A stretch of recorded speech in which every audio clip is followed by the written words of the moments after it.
नमस्ते साथियों। आज हम अध्ययन करने वाले हैं एनसीईआरटी बुक का chapter number first, class 9th, हमारे आसपास के पदार्थ। तो चलिए दोस्तों शुरू करते हैं।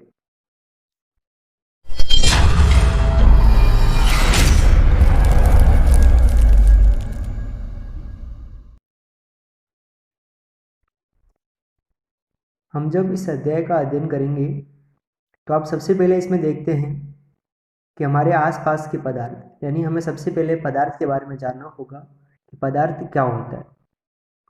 आमतौर पर हम पदार्थ की परिभाषा अगर देखें तो अगर सुनते हैं तो ये सुनते हैं कि जो पदार्थ हमारे आसपास की प्रत्येक वो वस्तु जिसे हम देख सकते हैं, सुन सकते हैं या फिर महसूस कर सकते हैं, उसे पदार्थ कहते हैं। लेकिन इसके कई विरोधाभास हैं। जैसे अगर अपन एग्जाम्पल की बात करें तो विचार विचार को हम सुन सकते हैं, लेकिन क्या विचार को हम पदार्थ कह सकते हैं?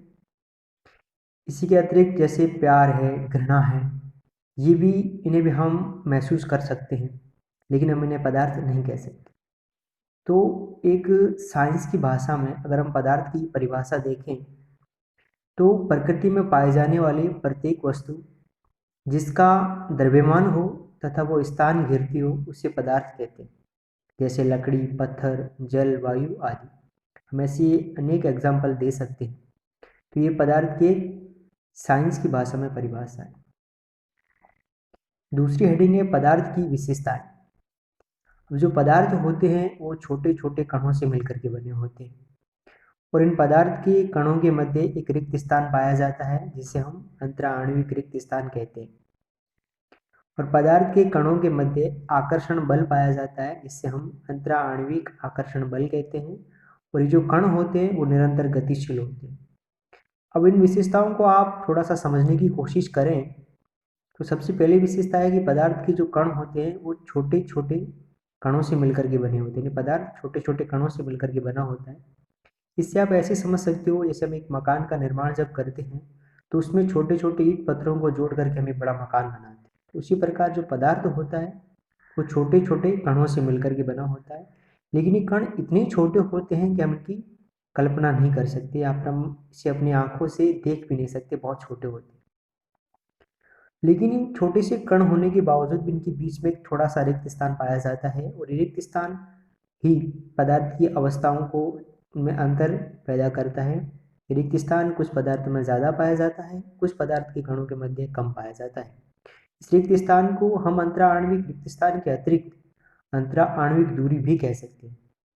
और पदार्थ के कणों के मध्य अब इनके मध्य आकर्षण बल लगता है, और आकर्षण बल के कारण ही ये कण आपस में जुड़े हुए रहते हैं और एक ठोस पदार्थ या एक ठोस पदार्थ बनता है।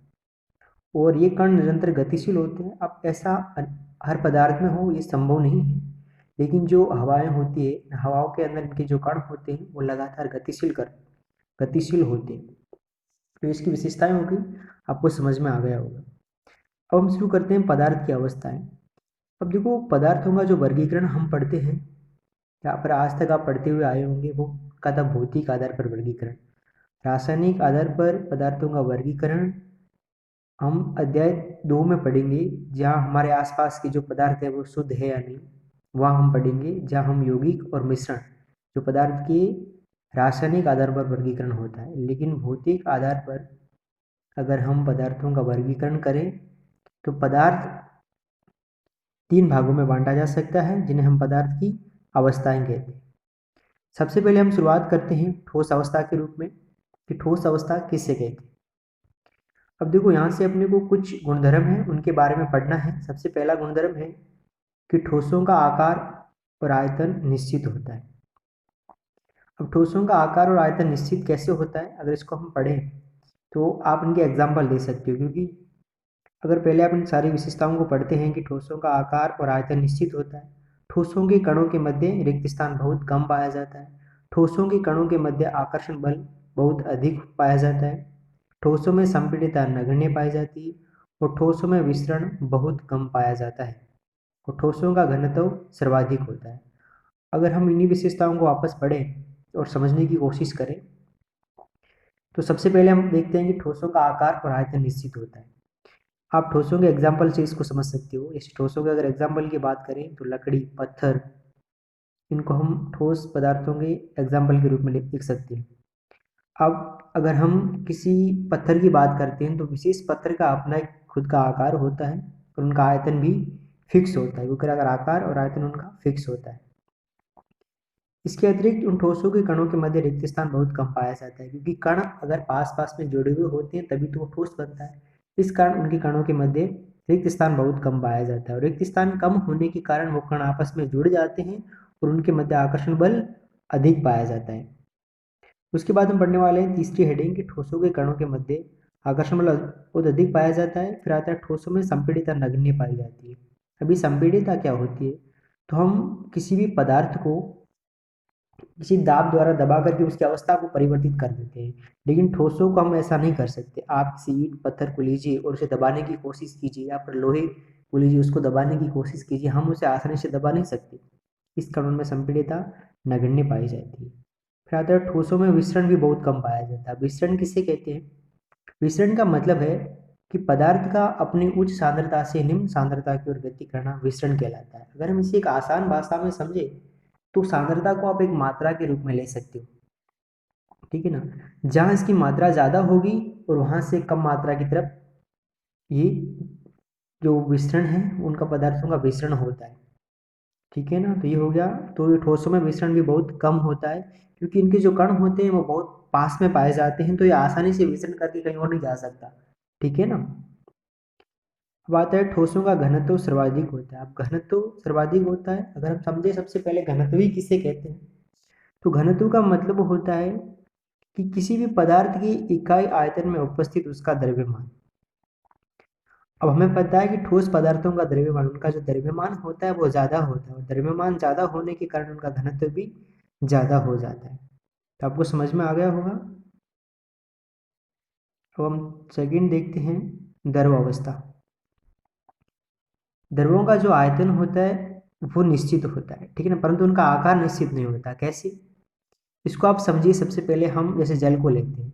अब जल का आयतन तो निश्चित है, हमने जितना जल लिया वो उतना ही होगा, लेकिन उसका आकार कुछ होता है? नहीं होता। हमने जल को किसी ग्लास के अंदर डाल दिया तो वो ग्लास का आकार ले लेता है, किसी लोटे में डाल दिया तो उसका आकार ले लेता है, फिर किसी भी बर्तन के अंदर डालते हैं तो वो उसका आकार ले लेता है। आया समझ में? तो इस प्रकार से इनका आयतन निश्चित होता है परंतु आकार अनिश्चित होता है। अब द्रव के कणों के मध्य जो रिक्त स्थान होता है वो ठोसों की तुलना में अधिक तथा गैसों की तुलना में कम पाया जाता है। इनमें अधिक होता है, इस कारण वो आसानी से बह भी सकते हैं। थर्ड पॉइंट देखिए, द्रव के कणों के मध्य आकर्षण बल ठोसों की तुलना में कम तथा गैसों की तुलना में अधिक पाया जाता है। नंबर 4 देखिए, द्रवों में संपीड़ितता का गुण पाया जाता है। देखो द्रवों में संपीड़ितता का गुण पाया जाता है, थोड़ा बहुत पाया जाता है। हम उनको ऐसे बहुत कम पदार्थ होते हैं जिनकी अवस्था परिवर्तित की जा सकती है ताप या दाब के द्वारा। अब द्रवों में विसरण की दर ठोसों से अधिक तथा गैसों से कम होती है। इसे आप समझ सकते हो, क्योंकि इसमें भी क्या होता है, इनके कण थोड़े थोड़े दूर हो जाएंगे ना जैसे जैसे, तो इनका जो बहने की क्षमता है वो ठोसों से तो ज़्यादा होती है लेकिन द्रवों की गैसों की तुलना में कम होती है।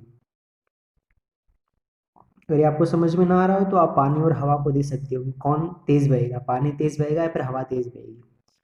अब द्रवों का घनत्व ठोसों से कम तथा गैसों से अधिक होता है। इसका रीजन वही होता है क्योंकि जो द्रवों के कण होते हैं वो थोड़े थोड़े दूर होते हैं, तो दूर होने के कारण उनका द्रव्यमान इकाई आयतन में कम हो जाता है, और इकाई आयतन में द्रव्यमान कम होने के कारण इनका घनत्व ठोसों से कम हो जाता है परंतु गैसों से अधिक होता है। इसके आप एग्जाम्पल कुछ भी ले सकते हो, जैसे जितने भी तरल पदार्थ हैं, जैसे जल है, शहद है, तेल है, पेट्रोलियम है, पेट्रोल है, ये सब इनके एग्जाम्पल होते हैं।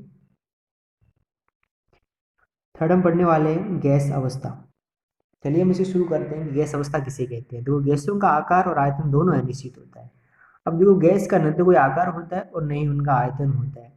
आप इस चीज़ को आप हवा से समझिए। अब हवा में नहीं पता होता है कि वो कितनी जगह पर है, कहाँ कहाँ है, उसका तो आकार आयतन निश्चित नहीं होता है। आगे बढ़ते हैं, गैसों के कणों के मध्य रिक्त स्थान बहुत अधिक पाया जाता है। जैसे हम हवा के कणों को देखें तो बहुत दूर दूर होते हैं ना, इस कारण उनके कणों के मध्य रिक्त स्थान ज़्यादा पाया जाता है। और गैस के कणों के मध्य आकर्षण बल बहुत कम पाया जाता है, क्योंकि कण जितने दूर होंगे तो उनके बीच में आकर्षण कम होगा। फिर गैसों में संपीड़ितता अधिक पाई जाती है। अब देखो इनमें कण बहुत दूर दूर है, तो दूर दूर कण है तो उनको पास में आसानी से लाया जा सकता है ना। अब इसका आप एग्जाम्पल समझ सकते हो ना संपीड़िता को। आप एलपीजी गैस आती है, जो हम गैस के सिलेंडर भर के लाके आते हैं ना घर के अंदर, एलपीजी के होते हैं, लिक्विड पेट्रोलियम गैस। और वो जो गैस होती है उस गैस को दबा करके क्या बना दिया जाता है, द्रव बना दिया जाता है। तो इस कारण गैस में संपीड़ितता अधिक पाई जाती है। तो इसका उदाहरण आप क्या समझ सकते हो, एलपीजी। उसके बाद गैसों में विसरण दर अधिक पाई जाती है। अब देखो विसरण की दर अधिक कैसे पाई जाती है गैसों। आप जैसे ही घर के अंदर जाते हो आपको पता चल जाता है, आप रूम में बैठे हो, आपको रसोई से कुछ सुगंध आती है और आपको पता चल जाता है कि आज घर में क्या बनना है, आज घर में हलवा बनना है, आज घर में ये बनना है, पता चल जाता है ना। तो क्यों पता चलता है, क्योंकि आपको उस चीज़ की सुगंध आती है। या फिर हम कोई शादी विवाह में जाते हैं तो वहाँ कुछ लोग परफ्यूम लगा करके आते हैं ना, तो आपको पता चल जाता है कि इसने कौन सी परफ्यूम लगा रखी है। तो इस प्रकार से इनकी विसरण की दर अधिक होती है। अब नीचे देखिए, गैसों का घनत्व न्यूनतम होता है। घनत्व न्यूनतम क्यों होता है, क्योंकि इनके इकाई आयतन में द्रव्यमान जो होता है वो बहुत कम होता है। आया समझ में, ये सारे पॉइंट समझ में आ गए। इसके एग्जाम्पल में आप हवा, धूल की जो कण हवा में उड़ते हैं इनके एग्जाम्पल आप ले सकते हो। अब इस डायग्राम से हम समझ सकते हैं कि इनके पदार्थों के कणों के बीच में किस प्रकार से दूरी होती है और कैसे पाए। सबसे पहले देखिए, यहाँ पर ठोस के रूप में इन्होंने एक प्लेट का एग्जाम्पल लिया है। अब देखो प्लेट के जो कण होते हैं वो बहुत पास पास में पाए जाते हैं, लेकिन फिर भी आप ध्यान से देखेंगे तो इनके बीच में कुछ रिक्त स्थान होता है। इसी रिक्त स्थान को हम क्या कहते हैं, अंतराणविक रिक्त स्थान। और जो आपस में जुड़े हुए हैं जिस बल से, उस बल को अपन क्या कहते हैं, अंतराणविक आकर्षण बल। जी देखिए द्रव, अब द्रव के रूप में इन्होंने किसको लिया, जल को लिया, नहीं कि मग को लिया। ध्यान से रखिए, मग के अंदर जो जल है उस जल को उन्होंने एग्जाम्पल के रूप में लिया। अब देखो इनके कण थोड़े थोड़े दूर है ना, तो थोड़ी दूर है, तो इसका मतलब क्या हुआ, रिक्त स्थान बढ़ गया और आकर्षण बल कम हो गया। तीसरे एग्जाम्पल को देखिए, गैस। अब गैस के रूप में इन्होंने किसको लिया, हवा को लिया, और गुब्बारे के अंदर जो हवा भरी हुई है ना उस हवा का एग्जाम्पल इन्होंने लिया है। अब देखिए इसके कण बहुत दूर दूर होते हैं, और कण बहुत दूर दूर होने के कारण रिक्त स्थान बढ़ जाता है और दूसरा आकर्षण बल बहुत कम लगता है। तो समझ में आ गया होगा। चलिए हम आगे शुरुआत पढ़ते हैं। जैसा कि मैंने आपको बताया विसरण किसे कहते हैं और संपीड़ितता क्या होती है, तो आपने अपने पढ़ लिया होगा कि पदार्थ का अपनी उच्च सांद्रता से निम्न सांद्रता की ओर गति करना क्या कहलाता है, विसरण कहलाता है। अब हम पढ़ने वाले एक इम्पोर्टेंट हेडिंग, क्या पदार्थ की अवस्था परिवर्तित की जा सकती है। जो पदार्थ होते हैं उनकी अवस्थाएं परिवर्तित कैसे की जाती है, तो ये मुख्य रूप से इनकी पदार्थ की जो अवस्था होती है वो मुख्य रूप से दो कारकों पर निर्भर करती है, या फिर यूं कहें तो हम दो कारक है, उन कारकों के द्वारा पदार्थ की अवस्था परिवर्तित कर सकते हैं। सबसे पहले है तापमान में परिवर्तन का प्रभाव। अब ये कैसे करते हैं, तो पदार्थ के ताप में वृद्धि करने पर उसकी कणों की गतिज ऊर्जा बढ़ जाती है। गतिज ऊर्जा में वृद्धि के कारण कण अधिक तेजी से कंपन करने लगते हैं, और जिससे कणों के मध्य आकर्षण बल कम हो जाता है और फलस्वरूप पदार्थ की अवस्था परिवर्तित हो जाती है।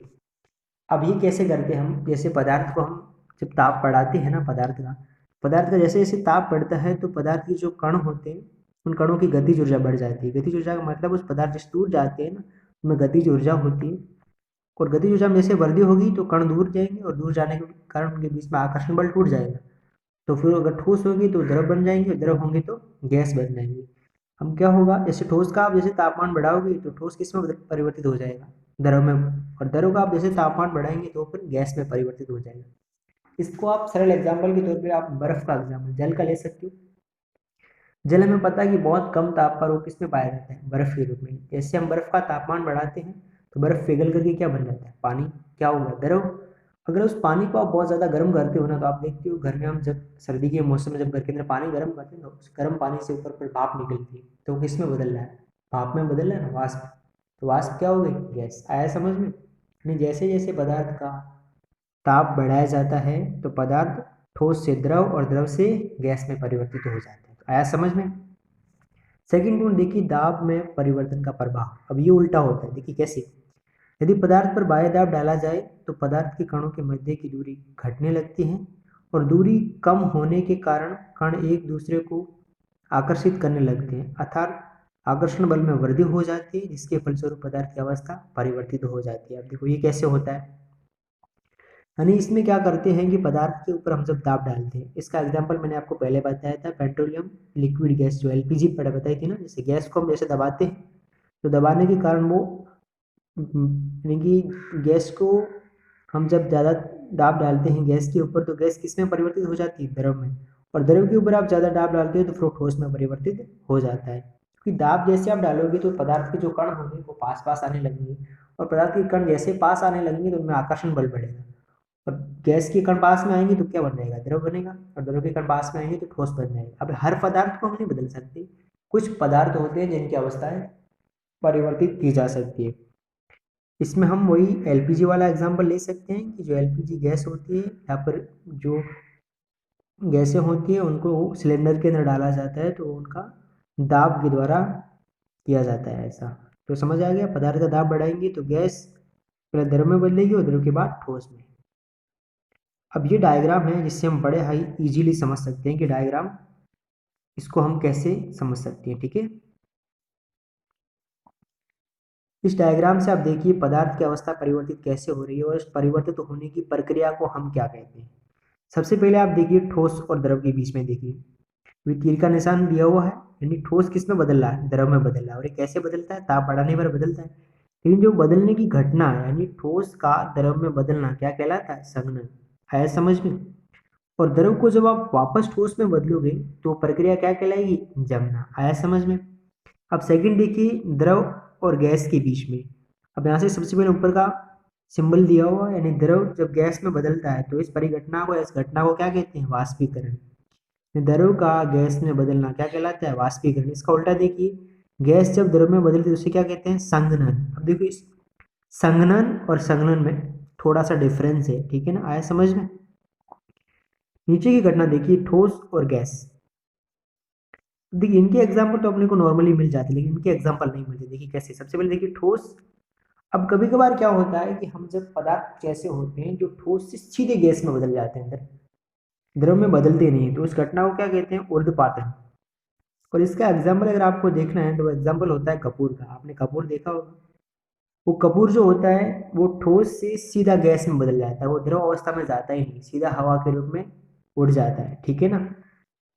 और गैस वापस, गैस का ठोस में बदलना क्या कहलाता है, निक्षेपण कहलाता है। ऐसा समझ में। कुछ जो ठोस पदार्थ होते हैं ना, कुछ हवाएं होती है जिनके ऊपर वो गैस के रूप में पाए जाते हैं और वापस उनको हम ठोस के रूप में ला सकते हैं, तो इस परिघटना को क्या कहते हैं, निक्षेपण कहते हैं। आया समझ में। इनकी एक एक परिभाषा को आप नीचे समझ सकते हो। संघनन का मतलब ठोस का द्रव में बदलना, जमना यानी द्रव का ठोस में बदलना, वाष्पीकरण द्रव का गैस में बदलना, संघनन गैस का द्रव में बदलना, और निक्षेपण गैस से सीधे ठोस में बदलने की प्रक्रिया को निक्षेपण कहते हैं। और ऊर्ध्वपातन द्रव अवस्था में परिवर्तित हुए बिना ठोस का सीधे गैस में बदलने की प्रक्रिया को ऊर्ध्वपातन कहते हैं। जैसे एग्जाम्पल के लिए कपूर।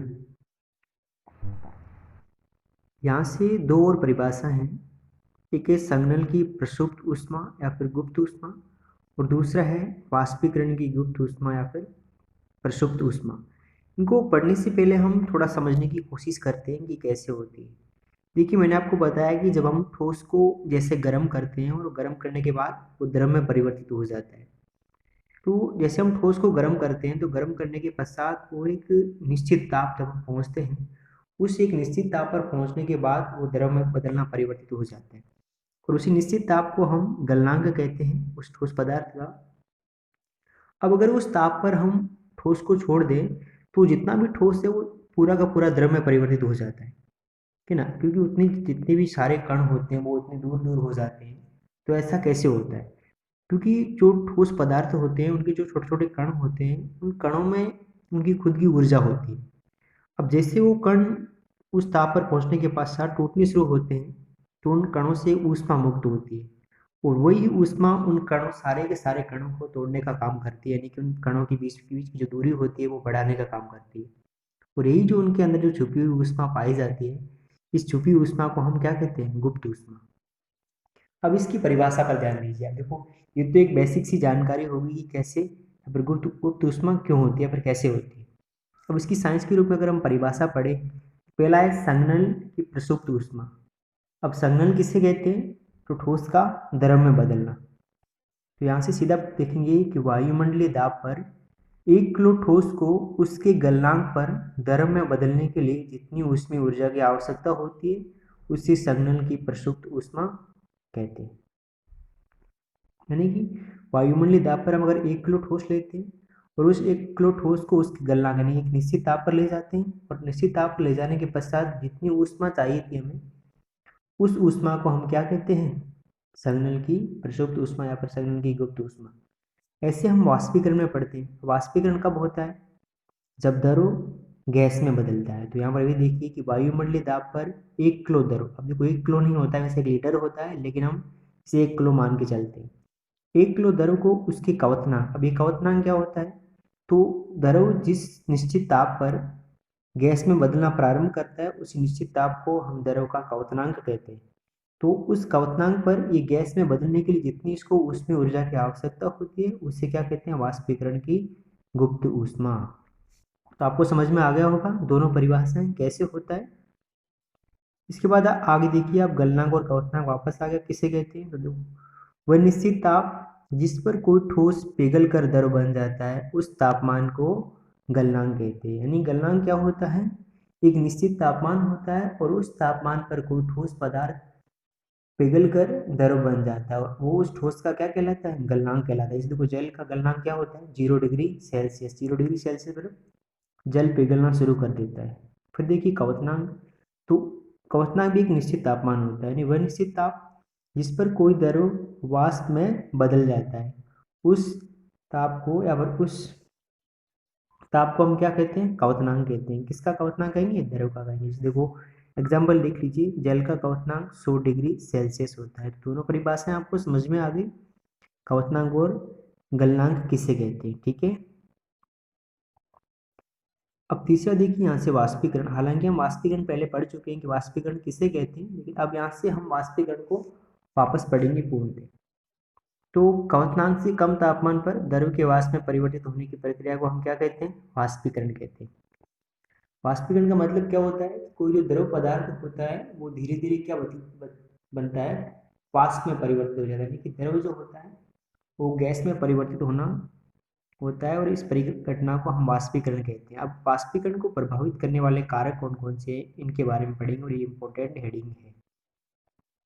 अब देखो पहला है सतही क्षेत्रफल। सतही क्षेत्रफल का मतलब समझ गए, इसका जो ऊपरी क्षेत्रफल होता है उसे हम क्या कहते हैं, सतही क्षेत्रफल।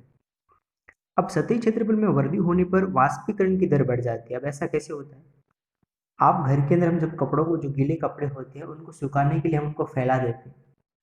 आप एक कपड़ा, भीगा हुआ कपड़ा लीजिए, उसको फोल्ड करके सुखोइए, और एक कपड़ा लीजिए इसको आप पूरा का पूरा फैला करके सुखो दीजिए। अब देखना इनमें से सबसे पहले कौन सूखता है, तो पहले कौन सा सूखेगा, जो फैला हुआ होगा। अब यहाँ वाष्पीकरण कैसे हो रहा है, क्योंकि जो सूखा हुआ कपड़ा है उसमें नमी है और वो नमी धीरे धीरे धूप में क्या हो रही है, वाष्पीकृत हो रही है।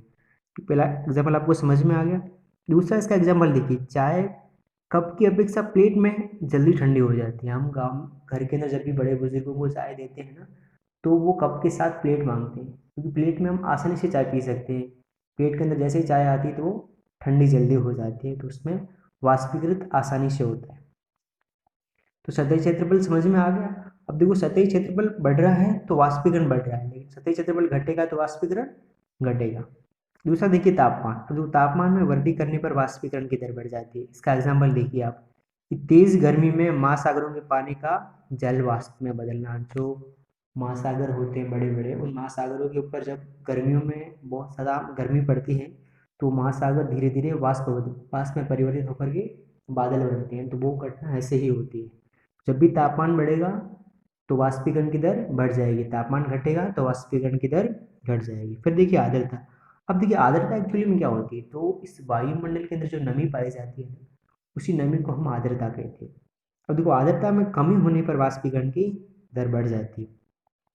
इसका बेस्ट एग्जांपल है बारिश का मौसम। बारिश के मौसम में कपड़े जल्दी नहीं सूखते हैं। हमारे कपड़े अगर भीग जाते हैं तो फिर जल्दी नहीं सूखते होते हैं ना, ऐसा कई बार होता है। तो क्यों होता है, क्योंकि बारिश के मौसम में वायुमंडल में पहले से बहुत सारी नमी है, यानी पहले से बहुत सारी जलवाष्प है।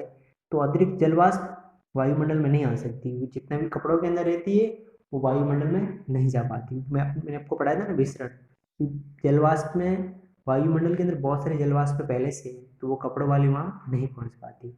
तो इसका मतलब क्या हुआ, आर्द्रता में कमी होने पर वाष्पीकरण की दर बढ़ जाती है, लेकिन अगर आर्द्रता अधिक होती है तो वाष्पीकरण की दर घट जाती है। नहीं, इसका एग्जाम्पल क्या है, बारिश होने पर कपड़ों का देरी से सूखना, या फिर सूखती भी नहीं है कभी कभी कभार, तो फिर वो हमें खुजली होती है भीगे हुए कपड़े जब भी पहनते हैं। तीसरा देखिए वायु की गति, चौथा सॉरी वायु की गति। तो वायु की गति तीव्र होने पर वाष्पीकरण की दर बढ़ जाती है।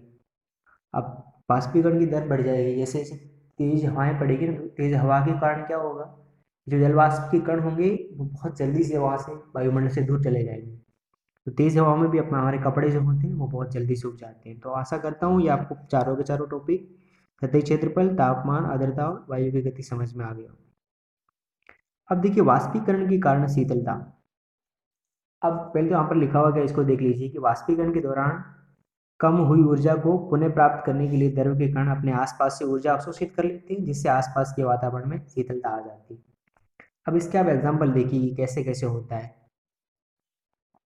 इसका एक एग्जाम्पल आता है कि एसीटोन करके आता है। अब एसीटोन को अगर हम अपनी हथेली में रखते हैं तो थोड़ी देर के बाद हमारी जो हथेली होती है वो ठंडी होने लगती है। ऐसा क्यों होता है, क्योंकि जो एसीटोन होता है वो वाष्पीकृत हो जाता है। हमारे हथेली पर रखने के कारण क्या होता है, वाष्पीकृत हो जाता है। अब देखिए ऊपर क्या लिखा हुआ है कि वाष्पीकरण के कारण ऊर्जा कम हो जाती है। ऊर्जा कम होती है ना, ऊपर वाले कण होते हैं वो उड़ जाते हैं। अब उड़ने के कारण ऊर्जा कम होती है, और इसी ऊर्जा को प्राप्त करने के लिए इसके जो कण होते हैं एसीटोन की, वो अपनी हथेली के आसपास, अपने हथेली के आसपास जितने भी अन्य पदार्थ होते हैं वहां से ऊर्जा लेने की कोशिश करते हैं, ऊर्जा को अवशोषित करते हैं। तो वहां से हमें क्या महसूस होती है, ठंडक महसूस होती है। यानी गर्मी को जैसे खींच लेगा तो नीचे क्या बचेगा, ठंडक। इसके और कई सारे एग्जाम्पल होते हैं। जैसे एक एग्जाम्पल नीचे मैंने कुछ प्रश्नों के रूप में लिख रखा है कि गर्मियों में हमें सूती के कपड़े क्यों पहनने चाहिए। ठीक है ना, गर्मियों का जब मौसम आता है तो हम सूती के कपड़े पहनते हैं। ऐसा क्यों होता है कि हम गर्मियों के मौसम में सूती के कपड़े पहनते हैं। अब देखो गर्मियों के मौसम में हमें पसीना आता है, हम बहुत ज़्यादा मेहनत करते हैं तो हमारे शरीर में पसीना आता है। उस पसीने को वाष्पीकृत होना तो पड़ेगा ना, क्योंकि हमारे शरीर में जब पसीना आएगा और वो पसीना वाष्पीकृत होकर के वायुमंडल में जब जाएगा तो हमें क्या महसूस होगी, ठंडक महसूस होगी। अब उस पसीने को, हमारे बीच में तो पर कपड़ा आता है, शरीर से वायुमंडल पहुंचने के लिए उसे कपड़े को पार करना पड़ता है, पार करना पड़ता है ना। जो सूती कपड़ा होता है वो जल को बहुत आसानी से अवशोषित कर लेता है। तब सूती कपड़ा क्या करेगा, हमारे शरीर में जैसे पसीना आएगा उस पसीने को वो सूती कपड़ा अवशोषित कर लेगा, और फिर अवशोषित होने के बाद वो सूती कपड़े से सीधा कहाँ पहुंच जाएगा, वायुमंडल में। तो हमारे पीछे में क्या महसूस होगी, ठंडक महसूस होगी, शीतलता महसूस होगी। उसका कारण समझ में आ गया आपको कि सूती के जो कपड़े होते हैं वो जल को आसानी से अवशोषित कर लेते हैं। अब देखो बर्फीले जल से भरे गिलास की बहती, अब तो सॉरी बाहरी सतह पर जल की बूंदें क्यों नजर आती है, यहाँ पर बाहरी है, बहती नहीं है। अब आप जब कोई बर्फीला गिलास लेते हैं, जैसे आप फ्रीज के अंदर आप कोई बर्तन के अंदर पानी रखिए और वो पानी जब सुबह जमता है ना, तो आप देखेंगे कि हमने जितना पानी रखा था उसके अतिरिक्त उस गिलास के आसपास भी पानी जमा हुआ होता है, या फिर कोई भी जो बर्तन अंदर रखते हैं उस बर्तन के आसपास भी वो बर्फ जमी हुई होती है, बर्फीली जमी होती है। ऐसा क्यों होता है, क्योंकि जो बर्फ होती है वो ठंडा हुआ नहीं होता है, और इस ठंडक में हमें पता है कि वायुमंडल, जितना आसपास वायुमंडल है इसमें जल वाष्प की मात्रा पाई जाती है।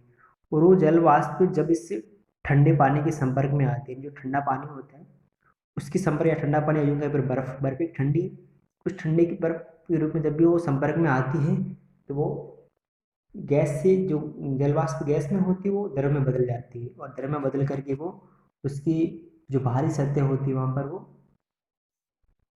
चिपकनी शुरू हो जाती है। ऐसा समझ में, यानी जो जल वाष्प होता है वो जल वाष्प क्या होता है, ठंडे ठंडे पानी के या ठंडे बर्फ के संपर्क में आने के कारण जल वाष्प किसमें बदल जाएगी, ठोस में बदल जाती है, और वो उसके चारों ओर जम जाती है। इसके दो एग्जाम्पल समझ में आ गए। इसके अतिरिक्त शीतलता के आप अन्य कई एग्जाम्पल देख सकते हो, जैसे गर्मियों के मौसम में जो घड़े का पानी होता है वो ठंडा रहता है, जो कूलर होता है उस कूलर में हवा आती है वो बहुत ठंडी आती है। तो ये जितनी भी एग्जाम्पल हैं ये वाष्पीकरण के कारण होती हैं। आया समझ में, आगे चलते हैं।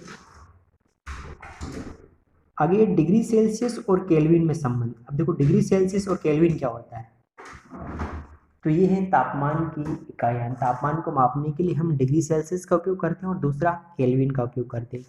तो वो इनका संबंध जानने के लिए एग्जाम में हमारे कई बार प्रश्न आते हैं कि निम्नलिखित केल्विन इकाइयों को आप डिग्री सेल्सियस में बदलिए या डिग्री सेल्सियस को केल्विन में बदलिए। तो इसको बदलने के लिए हमें क्या करना पड़ता है, तो डिग्री सेल्सियस को केल्विन में बदलने के लिए हमें 273 हम जोड़ देते हैं। यानी अगर हमें डिग्री सेल्सियस दिया हुआ है कोई, जैसे आप नीचे एग्जाम्पल समझ सकते हो, फर्स्ट एग्जाम्पल हमें दिया हुआ 25 डिग्री सेल्सियस, हमें बोला गया है कि 25 डिग्री सेल्सियस को आप केल्विन में बदलो। तो हम क्या करेंगे कि 25 डिग्री सेल्सियस में हम 273 जोड़ देंगे। 25 में 273 जोड़ेंगे तो कितने हो जाएंगे, 298। तो 298 केल्विन हो गया। सेकेंड एग्जाम्पल देखिए 373 डिग्री सेल्सियस। अब 373 डिग्री के सेल्सियस को जब हम केल्विन में बदलेंगे तो इसमें भी 273 ऐड कर देंगे तो कितना हो जाएगा, 646। आगे देखिए आप, दूसरा क्या लिखा हुआ है कि केल्विन को डिग्री सेल्सियस में बदलने के लिए क्या करेंगे, तो उल्टा हो जाएगा कि 273 को हम माइनस कर देंगे। जैसे नीचे एग्जाम्पल दिए हुए हैं कि 300 केल्विन को आप डिग्री सेल्सियस में बदलिए, तो 300 में हम 273 माइनस करेंगे तो कितना आ जाएगा, 27 डिग्री सेल्सियस। नीचे लिखा हुआ 373 केल्विन को सेल्सियस में बदलिए, तो 373 में हम 273 माइनस करेंगे तो 100 डिग्री सेल्सियस आ जाएगा। तो तीसरा एग्जाम्पल है 273 को बदलिए, तो 273 में से आप 273 घटाएंगे तो कितना आएगा, 0 डिग्री सेल्सियस। आया समझ में, यानी कि 0 डिग्री सेल्सियस किसके बराबर होता है, 273 डिग्री, फिर 273 केल्विन। तो सीधी सी बात है कि जब हम सेल्सियस को केल्विन में बदलेंगे 273 जोड़ेंगे, और केल्विन को जब सेल्सियस में बदलेंगे तो 273 माइनस करेंगे। आया समझ में। अब देखो इसके अतिरिक्त एक और इकाई होती है फ़ारेनहाइट, ठीक है ना। फ़ारेनहाइट ये किसकी इकाई होती है, ये भी तापमान की होती है और इसका अध्ययन भी हम कई बार करते हैं। अब देखो डिग्री सेल्सियस और फ़ारेनहाइट में क्या संबंध होता है, तो इसका एक सूत्र है जिसे आप याद कर सकते हो। इसके बेस पर आप अन्य कई एग्जाम्पल भी कर सकते हो। C/5 बराबर F-32/9। ऐसा समझ में, C/5 और F-32/9, जहाँ C क्या है, डिग्री सेल्सियस, और F है फ़ारेनहाइट। यहाँ अगर आप C का मान रखेंगे तो F का मान ज्ञात हो जाएगा, और F का रखेंगे तो C का मान ज्ञात हो जाएगा। हालांकि ये अध्याय में नहीं है, लेकिन एक अतिरिक्त जानकारी आपको दे देते हैं। तो ये था पूरा अध्याय, जिसके अंदर हमने इस पूरे अध्याय में क्या पढ़ा, सबसे पहले पदार्थ के बारे में पढ़ा, फिर पदार्थ की अवस्थाओं के बारे में पढ़ा कि पदार्थ की अवस्थाएं कितनी होती है, उनकी विशेषताओं के बारे में पढ़ा, और उसके बाद पढ़ा कि पदार्थ की अवस्थाओं को कैसे परिवर्तित किया जाता है, और उसके बाद आखिर में हमने पढ़ा वाष्पीकरण के बारे में। तो आशा करते हैं आपको पूरा चैप्टर आसानी से समझ में आया होगा।